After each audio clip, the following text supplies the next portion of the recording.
Bonjour à tous et bienvenue sur notre chaîne YouTube Elle écoutait sa parole. Poursuivant notre playlist sur la présentation d'ouvrages chrétiens à télécharger sur le site internet médiathèquechrétienne.fr, nous vous présentons aujourd'hui l'ouvrage de Maharaj Rabindranath, La mort d'un gourou. Ancien gourou reconnu dans la communauté hindoue par sa pratique persévérante du yoga et ses méditations, Rabindranath Maharaj accède au monde des esprits. Mais plus il s'investit dans sa quête, plus il est sujet à des crises de colère violentes. Plus il cherche la paix, plus il se sent mal dans sa peau. Que faire? C'est à ce moment-là qu'il expérimente de manière surprenante le nom de Jésus-Christ. La rencontre avec Christ bouleversa sa vie, il s'engagea alors au service de son prochain, en particulier pour les drogués. Il était brahmane, membre de la plus haute caste d'Inde, mais il fait une rencontre mystique, celle de Jésus-Christ. Dans ce livre, il témoigne de ce que sont réellement les dieux adorés en Inde. Il sera rejeté par les siens. Une belle histoire à lire, vous pourrez découvrir aussi les traditions de l'Inde. Nous allons vous lire maintenant une partie du chapitre 15, Un nouveau commencement, page 163 à 169. Les personnes qui s'étaient vantées que les hindous étaient larges d'esprit et qui avaient proclamé que l'hindouisme acceptait toutes les religions furent les plus violentes à nous reprocher d'être devenus les disciples de Christ. Plus on écoutait les arguments qu'on nous présentait pour nous persuader de revenir à la religion de nos pères, plus il devenait clair que la fidélité à une religion a rarement pour racine un sincère désir de vérité. Généralement, la religion n'est qu'un attachement émotif à une tradition culturelle. Beaucoup d'hindous récitent toute leur vie des mantras en sanskrit sans en comprendre le sens. Ceux qui venaient discuter avec nous ne savaient pas expliquer pourquoi ils étaient hindous. Ils disaient qu'ils étaient nés hindous. Ils n'avaient aucune connaissance des grandes doctrines de leur religion. Notre crime était d'abandonner la religion de nos pères. Toutes les discussions sur la vérité devenaient donc inutiles. Curieusement, beaucoup de musulmans nous montrèrent la même haine, bien que nous n'ayons pas abandonné leur religion. Un ancien ami musulman, plein de colère, me cria « J'ai appris que tu as commencé à suivre ce scélérat de Jésus. » Le Coran affirme pourtant que Jésus a vécu une vie pure et sans péché. Au début, la colère et la haine qu'attirait sur nous le nom de Jésus nous étonna. Tous ces gens avaient été nos amis intimes. Plus tard, on apprit par la lecture des évangiles que Jésus avait dit à ses disciples qu'ils seraient haïs de tous à cause de son nom. Pourquoi pouvait-on haïr Jésus et même le crucifier? Il n'avait fait que du bien. Cependant, il affirmait qu'il était le seul chemin vers Dieu. C'est cela qui gênait les gens. Ils étaient furieux, car ils savaient qu'ils devaient abandonner tous les rites religieux et les sacrifices pour accepter uniquement la mort de Christ pour leurs péchés. Leur haine envers Jésus se reporta sur nous, ses disciples. Vous êtes la honte et le déshonneur de la communauté hindoue, hypocrite, traître. Cette voix si puissante me surprit et je courus à l'avant de la véranda pour voir ce qui arrivait. Krishna et Shanti étaient déjà là. Une grosse voiture américaine était arrêtée au bord de la route, tout près de notre maison. Un haut-parleur était fixé à son toit. Un homme assis sur le siège arrière parlait dans un micro. Son chauffeur attendait à l'avant. Cet homme était l'une des plus grosses fortunes de Trinidad. Il était brahmane et l'un des chefs hindous.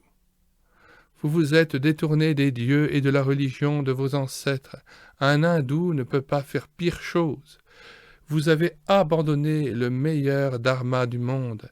Il vous faudra payer pour ça. Il avait, semblait-il, soigneusement préparé son discours et il en poursuivit la lecture pendant plusieurs minutes sur un ton furieux. Sans doute se réjouissait-il de voir nos voisins se rassembler dans la rue pour l'écouter. Enfin, dans un rugissement de moteur, la voiture prit la route du nord et disparut. Oncle Deonarine et sa femme ne pouvait plus supporter un fardeau si lourd. Pour sa part, elle ne s'était jamais bien entendue avec les autres femmes de la maison, même avant notre conversion. Maintenant que nous étions chrétiens, Déonarine et son épouse trouvaient la vie insupportable en notre compagnie, ils déménagèrent. Pour aller en classe, je devais faire un long trajet en autobus chaque jour, et cela n'était pas commode. Grâce à l'aide de Kumar, je trouvai une famille pour m'héberger tout près de Queen's Royal College. C'étaient des hindous. Le lieu me convenait bien, mais la chambre était surpeuplée. Il y avait 2 chambres à coucher pour 10 personnes. Je dormais par terre dans le salon à côté du fils aîné de la famille qui allait au même lycée que moi. Devoir vivre au milieu des idoles et des images des dieux hindous me rendait triste. Ses amis n'avaient pas encore appris que j'étais devenu chrétien. Comme je manquais chaque jour le petit familial, je dus finalement m'expliquer. « Je suis devenu chrétien », leur dis-je un soir. Les regards incrédules de toute la famille se fixèrent sur moi. Le père se mit à rire, croyant à une plaisanterie.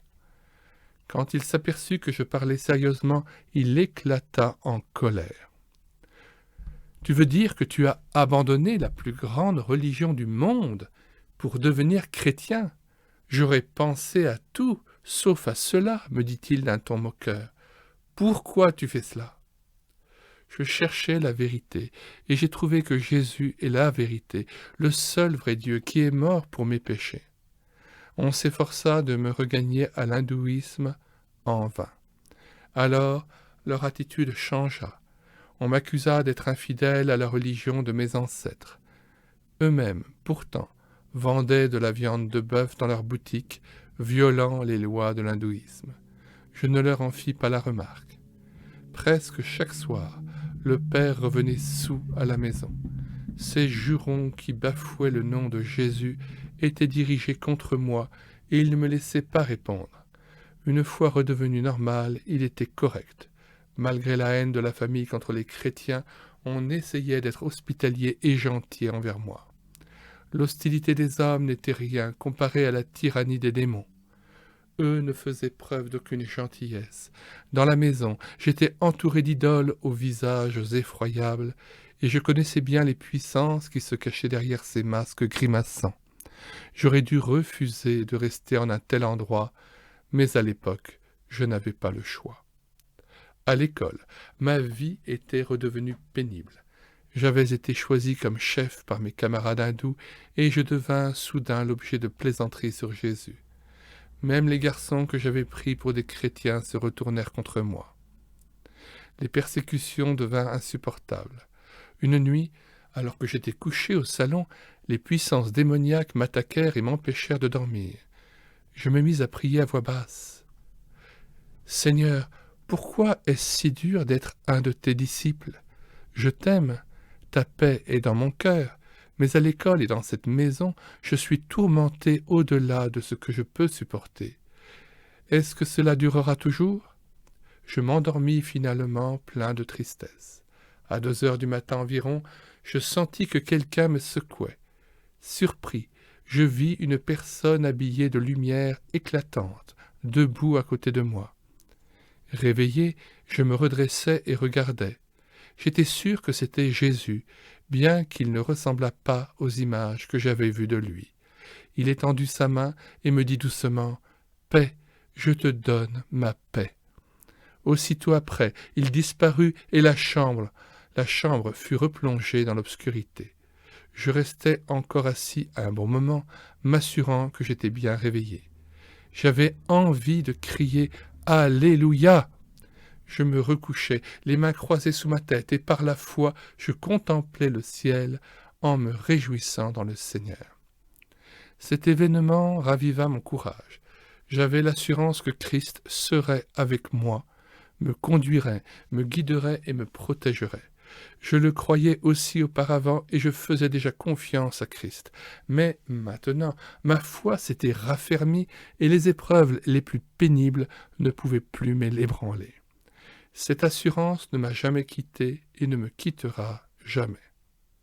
Imaginez ma joie quand, un jour, je vis sur le tableau d'affichage de l'école qu'une réunion de jeunesse pour Christ se tiendrait dans la grande salle. Je n'avais jamais entendu parler de ce mouvement qui était pourtant le plus important de Queen's Royal College. J'avais toujours pensé que j'étais le seul vrai chrétien du collège. On me reçut chaleureusement à la première réunion et très vite, j'eus de nombreux amis chrétiens. Mon meilleur ami fut Brendan Bain, le fils d'un célèbre arbitre de cricket. Il était aussi chrétien depuis peu. On priait et on étudiait la Bible ensemble.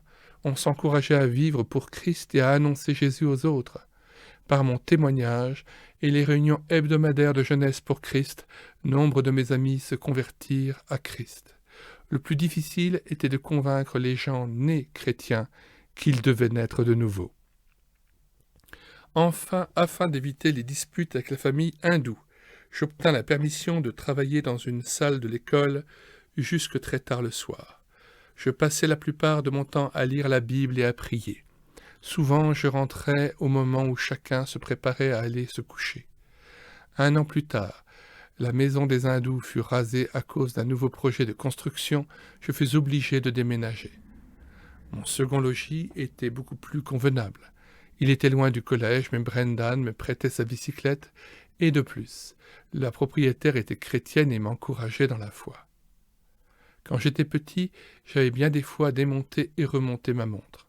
Je me mis à utiliser mes connaissances pour réparer les montres de mes amis. Mes seuls outils étaient une lame de rasoir, un petit couteau de poche et une aiguille. Chaque vendredi soir, je me rendais au centre-ville pour y acheter les pièces nécessaires. Bientôt, ma réputation de réparateur de montres grandit. Des étudiants, des professeurs me donnaient leurs montres à réparer et je gagnais suffisamment pour avoir de l'argent de poche et pour payer une partie de ma pension. En fin de semaine, je rentrais à Luchman Singh Junction, où j'enseignais l'école du dimanche dans la petite église sous la maison. Krishna était devenu instituteur dans une école primaire du gouvernement à San Fernando.